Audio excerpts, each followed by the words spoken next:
Hello again everybody, I'm Paul the Nitro Skivers here and welcome to this special edition of the Delaware Pro Wrestling Report. Today I'm going to give you the results from the Rampage Pro Wrestling debut show in Dover, Delaware and my impressions of it. My first impression was I was very impressed. It was professionally done, very strong vibe in the building. Pro wrestling in Dover is where it's at right now. Maybe Milford's a strong point right now, but Dover is coming up strong in the wrestling business. Trust me on that. The Rock Group 13-1, great performance last night. They kept the crowd going live and everything else. They had a good beat. Very good job, gentlemen. See 13-1. Wherever they show up there, for all you Hard Rock fans, they are very good. Now, it all began with Jay Cortez coming out there to thank the people and the sponsors for coming out to the show. And the loudest fan would win an autographed chair. I want to congratulate, I forget his name, I apologize for that, for winning the autographed chair. Cool item. Very cool item. As Jay Cortez was going through his promo, Dino Diello, the promoter for Atlantic Pro Wrestling, the outsider, comes out there and he claims that he is going to take Jay and RPW out and that Atlantic Pro Wrestling was taken over. Oh, really? Well, he had a little surprise for him in the form of Stevie Ray Styles. He was an ally to Jay, so we thought. Then, of course, Muddy Waters and Kamari come out to back up Stevie, and it sets up the night's card as Rock and Rebel and the whole gang come out there for Atlantic Pro Wrestling. They want to take over, and the matches were made for later tonight as part of this show. So let's begin with the card itself. First matchup was a six-man tag team matchup. Please, if I mistaked your name, please, I apologize. This is the first time. I know you guys, so I know some of the wrestlers, but not all of them. So please excuse me if I make a mistake here.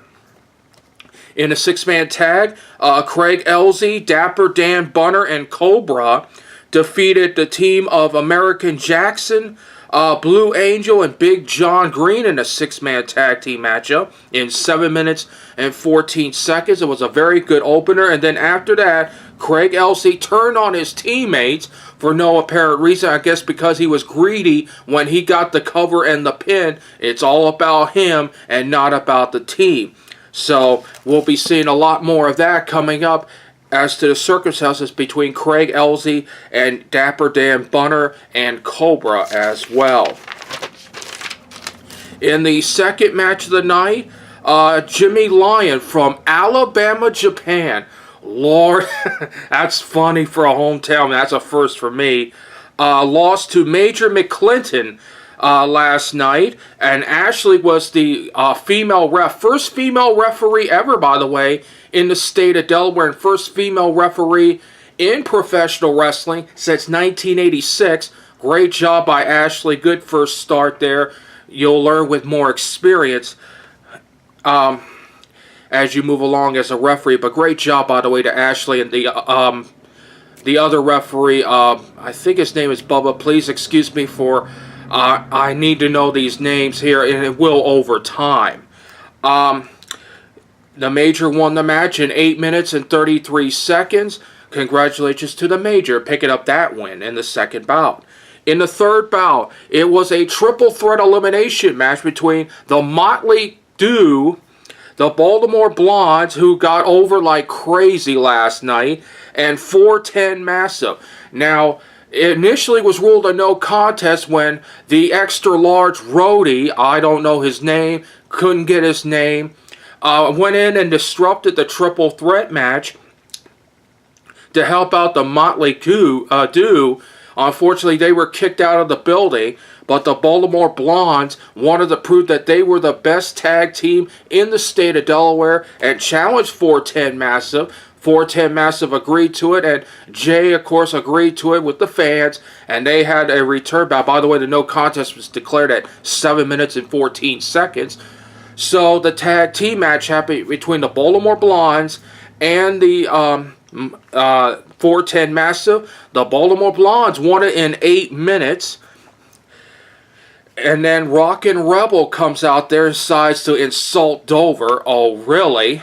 And then Jay Cortez come out there and says that he had a surprise for Rockin' Rebel and his partner, the hybrid Sean Carr. They were going to be in a tag team match in the main event against the Baltimore Blondes. As if Rockin' Rebel was trying to recruit them for Atlantic Pro Wrestling. The Baltimore Blondes are Rampage Pro Wrestling. They would move on now to face Rockin' Rebel and the hybrid Sean Carr in the main event later in the night. By the way, the Blondes win it in 8 minutes. Over 4:10. Massive, very good triple threat match and a good tag team match after that. Then in the fourth bout, Rex Savage defeated Rockstar, who has a dancing skeleton act. Very creative, by the way, very entertaining. But Rex Savage won in 6 minutes and 11 seconds. Rex would play a big part in the Indie Roundup Championship later on in the night.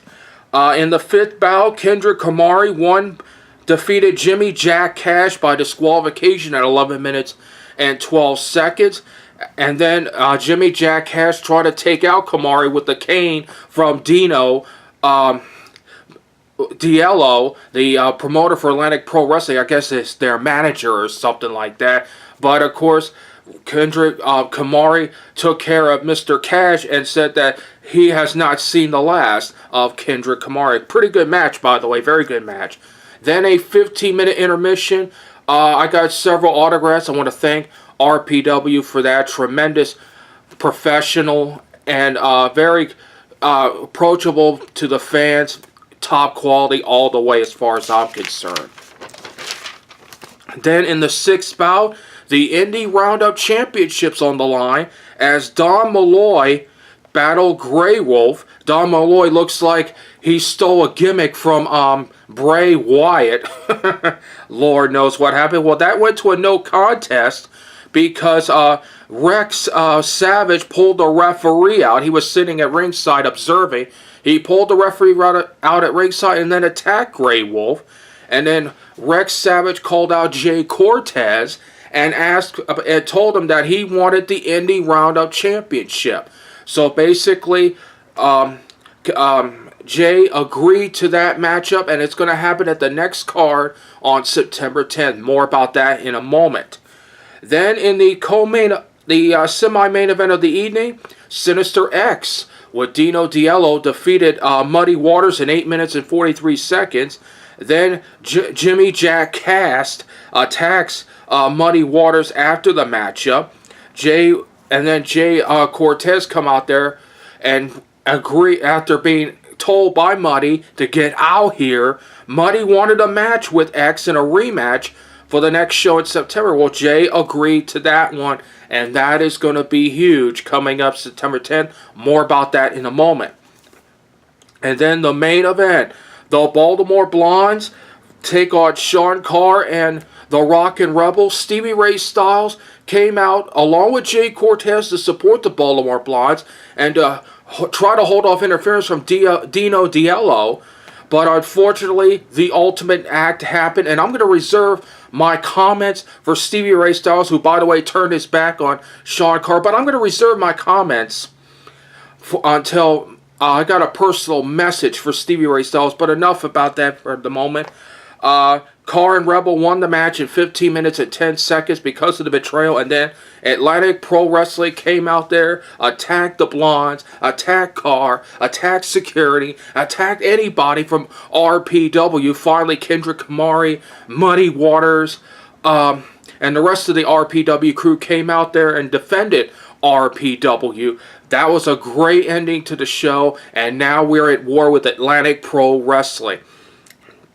And that was the end of the card. Overall, it was a fantastic card. Great debut by RPW.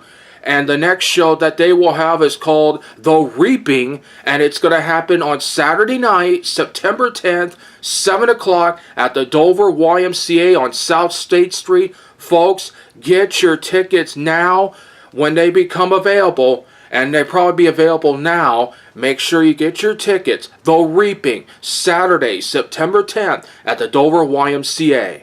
Well, that's it for this special edition of the Delaware Pro Wrestling Report. I will have more information about the reaping in my Delaware Pro Wrestling Report show that will be coming up on September the 10th, that very morning before the card starts. So tune in. Until next time, I'm Paul the Nitro Skivers. Thanks for coming out last night to RPW. And by the way, thank you, Kindred, for the spewing. This is some of his blood that he spewed out last night. The fake blood, by the way. Thank you for that, Kindred. I really appreciate that. Until next time, Paul the Nitro Skivers saying, so long, everybody.